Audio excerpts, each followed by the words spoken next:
ఏర్పడిన తర్వాత ఇది రెండవ గ్రూప్ 2. మీ మార్కులు చూసుకుంటూ ఉంటారు.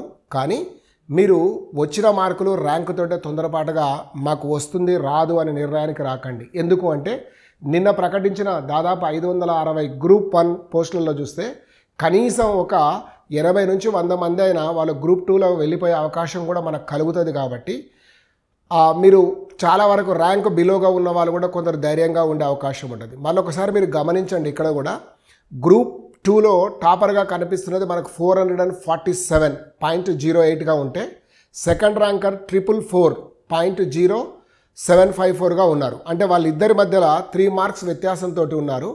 10th ర్యాంక్ వచ్చే వరకు 422, అంటే మొదటి నుంచి 10వ ర్యాంకు దాదాపు 25 మార్కుల వ్యత్యాసం అనేది కనిపించింది. తర్వాత 500 ర్యాంక్ వచ్చే వరకు 369 దగ్గర ఉన్నారు.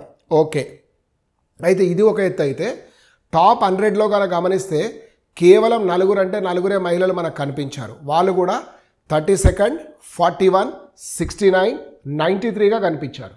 కాబట్టి వీళ్ళు టాప్ 100లో కేవలం 4 మహిళలే రావడం వల్ల మహిళలకు ఉమెన్ రిజర్వేషన్ స్పెషల్గానే వచ్చే అవకాశం పెరిగిపోయిందని మనం భావించవచ్చు. ఎనీవే, సో రాష్ట్రం ఏర్పడినాక రెండవ గ్రూప్ 2లో విజయం సాధించిన వారికి కంగ్రాచులేషన్. అదేవిధంగా మీరు సమీపంలో ఉండి 1-2 మార్కులు అటు ఇటుగా ఉన్న వాళ్ళు కూడా నెక్స్ట్ 14th రోజు వచ్చే గ్రూప్ 3 కోసం వెయిట్ చేస్తూ ఉంటారని ఆశిస్తూ ఈ యొక్క వీడియోను మనం ముగిస్తున్నాం. Thank you all. Will meet in next video.